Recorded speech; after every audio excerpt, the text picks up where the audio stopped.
Hello, and welcome to Power Systems Simulation On-Ramp. This course introduces you to modeling three-phase power systems using Simscape Electrical. A power system is an electrical network that includes the supply, distribution, and consumption of electrical power.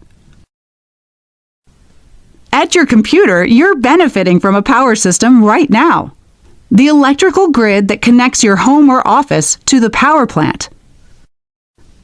A power system like an electrical grid can have hundreds of millions of customers and span entire countries. But even a single electric vehicle is a power system. It has a source, distribution, and loads.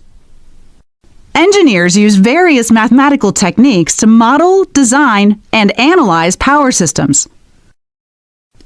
However, as your system grows, or you need to capture more realistic physics, it gets unwieldy to keep track of all that math. This is where simulation comes in. With Simscape Electrical, standard blocks let you easily capture multi-domain physics at whatever level of detail is important to you. This way, you can easily see the impact of your design choices on the system's behavior. In this course, you'll learn how to simulate power systems and answer design questions by modeling a microgrid. Using blocks that represent common power systems components, you'll construct a system that employs two popular algorithms, AC droop control and solar maximum power point tracking. You'll then use the Simulation Data Inspector to observe how changes to both the algorithm parameters and the simulation options affect the system behavior. You don't need to have a deep understanding of these algorithms or of microgrids, but you'll get the most out of this course if you're familiar with the basics of three-phase power.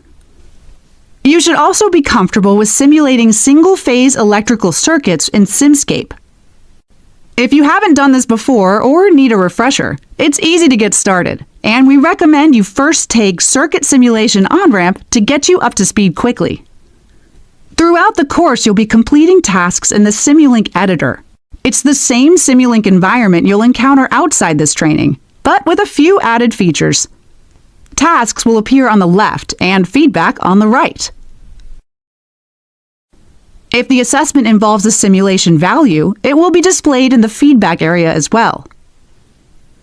Enjoy the course!